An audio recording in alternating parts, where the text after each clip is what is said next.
আমি শুভেচ্ছা জানাচ্ছি। প্রাচীন ইতিহাস ঐতিহ্য খচিত একটি মুঘল আমলের একটি মসজিদ, পুরনো মসজিদ, আমাদের ইতিহাস ঐতিহ্যের একটি স্থাপনা।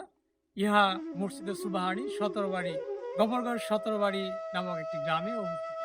চমৎকার একটি মসজিদ। এই মসজিদটি আপনাদেরকে দেখাবো এবং আমরাও দেখার জন্য আসছি। এই মসজিদের আশেপাশে অনেক ব্যাপক জায়গা, ওই পাশে একটি নদী আছে এবং পুকুর, ওই পাশে অনেক বড় গুরুস্থান এবং এই পাশে অনেক পুরনো বিল্ডিং আছে। চমৎকার একটি মসজিদ। ইহা বলা হচ্ছে যে আমাদের গফরগাঁওয়ের সবচেয়ে পুরনো মসজিদ। তো এই মসজিদ নিয়ে আপনাদের সামনে কিছু কথা তুলে ধরব। এই মসজিদটা যারা পূর্বে প্রতিষ্ঠিত মুঘল আমলে যেসব লোক এলাকা পত্তন ঘর বাড়ি পত্তন করেছিল, তাদের আমলে তাদের বংশধর প্রথমে এক গম্বুজে একটা মসজিদ করেছিল এই সত্যগ্রাম গ্রামে। তো এই মসজিদটা বেশ প্রায় 100-200 বছর চলছে, চলার পরে একসময় এটা ভেঙে গেলে পরবর্তী প্রজন্মরা আজ থেকে 300 বছর আগে এই দ্বিতীয় খণ্ড যা আমরা দেখতে পাচ্ছি নিঃসরণ মসজিদটা 3 গম্বুজের সামনে 3 গম্বুজের পাশাপাশি আবার আরো 3-4টে গম্বুজ আছে। এখানে মেহেরা ওই আজানের জায়গা আছে, এখানে একটা গম্বুজ আর পাশাপাশি আরো ছোট ছোট গম্বুজ আছে। এই মুঘল রীতি অনুযায়ী এই মসজিদটি প্রতিষ্ঠিত। শিল্পীরাও ছিল সেই মুঘল আমল, সেই এই লাকনোর শিল্পীরা এই মসজিদটা গড়েছিল, যা ইতিহাস থেকে আমরা জানি বা আমাদের বংশ পরম্পরা শুনে আসছি। হ্যাঁ, ওই ওই আমাদের পূর্বপুরুষরা এই মসজিদের প্রতিষ্ঠা হয়। ওর দ্বিতীয় অংশটা প্রায় আজ থেকে 300 বছর আগে ভেঙে দেওয়ার পরে ওইটা আবার দ্বিতীয়বার করা হয়। ওই অংশটাকে আছে ইদানিং এই গত বছর আমার এই চাচাতো ভাই সে এটা এই 2 ভাই রনি এবং আরেকজন তারা ব্যবসায়ী, ঢাকার ব্যবসায়ী। তো ওরা আবার এবারে ওই মসজিদটা প্রায় 5 লাখ না 6 লক্ষ টাকা সংস্কার করেছে, কালারটা রং টং করে দিছে এরা। যে আমি এটার সাথে একটু অ্যাড করতে চাচ্ছি, 17 বাড়িটার আগে এটা ছিল। হ্যাঁ হ্যাঁ, আর পরবর্তী 13 সিরি, সরি 17 বাড়ি না 13 সিরি আগে এটা ছিল। তার এই অংশটা 13 সিরি আগে, দ্বিতীয় অংশ 13 সিরি মসজিদের আগে। এর মানে তাহলে আমরা বলতে চাই যে 13 শ্রী মসজিদেরও পুরনো মসজিদ হচ্ছে এইটা 17 বাড়িটি। এটা মুঘল রেওয়াজে মুঘল আমল থেকে প্রতিষ্ঠিত। আর এখানে এই কীর্তি থেকে দেখা যায় যে মুঘল রীতি যে মসজিদগুলো হচ্ছে এই দিল্লি মসজিদ আছে, তারপরে ওই ভারতে কিছু মসজিদ আছে, লাকনোর মসজিদ আছে, ওই মসজিদে আদলেই করা। হ্যাঁ, সামনে একটা পুকুরও রাখা হয়েছে। পুকুর ছিল এখানে, ওখানে ঘাটলা নষ্ট হয়, যেহেতু এক বর্তমানে পানি সাপ্লাই ব্যবস্থা হয়েছে, তাই তো এই বছর যদি সংস্কার করা হবে, সংস্কার হবে এই বছর। জি, আপনাকে অনেক ধন্যবাদ আমাদেরকে ইতিহাস বলার জন্য। হ্যাঁ, জি, চমৎকার একটি মসজিদ আপনাদেরকে দেখাচ্ছি, যারা দেখবেন এবং ইতিহাসকে আসলে লালন করার জন্য, জানার জন্য আমাদের এই কার্যক্রম। তো এই মসজিদটি গফরগাঁওয়ের সবচেয়ে পুরনো মসজিদ তাহলে আমরা বলতে পারছি, যেহেতু 13 সিরিটিরও আগে এটি ছিল।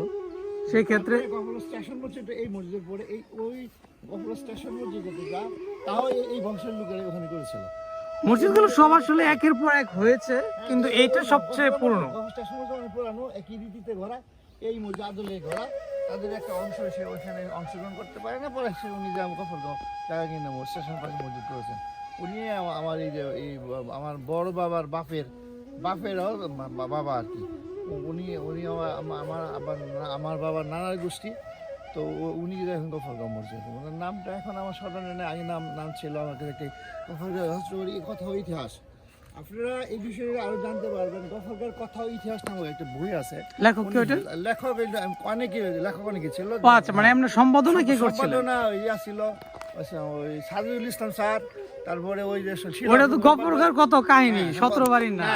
আচ্ছা আচ্ছা, ইতিহাস আছে। ও আচ্ছা আচ্ছা আচ্ছা, যাই ঠিক আছে। আমরা ওই যখন 69 বা 70 সালের দিকে যারা ভূগোলে পড়ছেন, ওইখানে কিন্তু এই গ্রামের ইতিহাস ছিল, পাঠ্য ছিল আমাদের।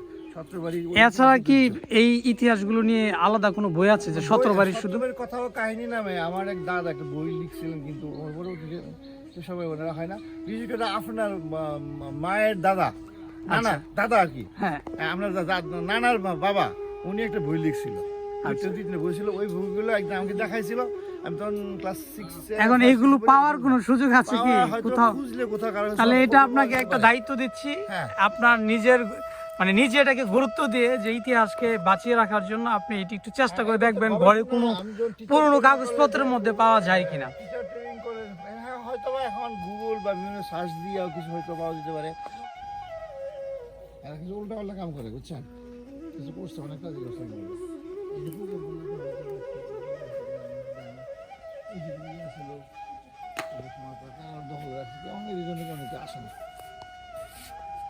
যারা ব্যক্তিগতভাবে এরকম ইয়া করেছে।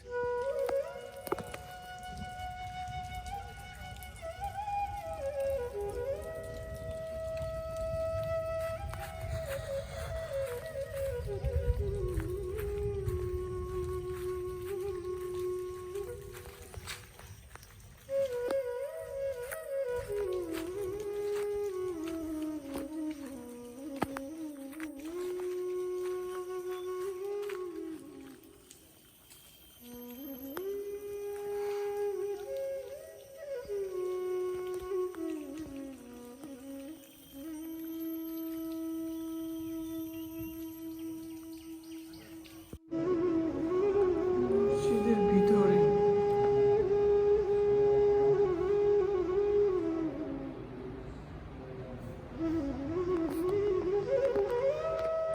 টাইলস হয়ে গেছে, পূর্ণ নিদর্শন নেই আসলে, টাইলস লাগানো হয়ে গেছে, এখানে কিছুটা পূর্ণ আছে।